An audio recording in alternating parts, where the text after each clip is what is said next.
Welcome back, everybody. Thank you for joining me here today so that we could discuss Danger on Party Island. So this is a Lifetime movie, and the basic plot here is that there's this kind of luxurious, exclusive, tropical island where like the creme de la creme of society go, the rich people, the powerful people, public figures.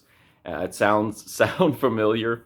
In any event, there's a woman who's kind of uptight. She's she's introverted. She's career focused, and she finds out that her sister, who is kind of the polar opposite of her, very adventurous, very spontaneous, and outgoing, went to the island and has passed away there. So her sister has to go there to figure out what happened and take care of all the details.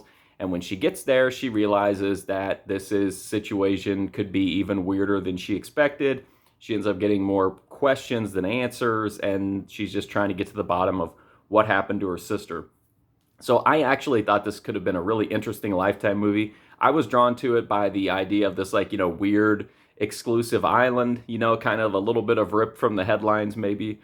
But even if not, there's a lot of interesting stuff that could have been explored here. Like, is there a cult there? Is it like these super eccentric rich people? Like, what do they do? What kind of weird stuff is happening? All of that is more or less glossed over here, and we're put into like kind of a well-made, a polished, but completely forgettable thriller. It takes so long to get to that point. And then whenever you get there, it's such a letdown. And I kept thinking like, oh, well, maybe when they get there, it's going to be like super crazy and wild, and that just never happens.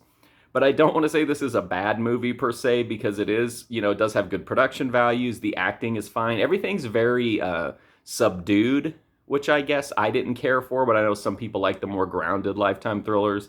But I just thought it was too subdued. There's just not a lot of energy. There's certainly not a lot of melodrama or, emotional outbursts, the kind of stuff that I like in these movies. But I thought it was okay. It's just a little dull, and I feel like it really missed the mark there was a lot of potential for what was going on the island, and they just kind of like glossed over it in favor of a solid but completely pretty much forgettable thriller. So I can't really give this much of a recommendation, especially since it could have been so much more entertaining. But if you like the more subdued, grounded Lifetime thrillers, then maybe you'll like Danger on Party Island more than I did. In any case, that's my review. If you want to check out more, I've got over 1,000 reviews right here on YouTube in my movie review playlist. You can also go to my website, markfusion.com. But until then, thank you for watching this video. I greatly appreciate it, and hopefully I'll see you soon.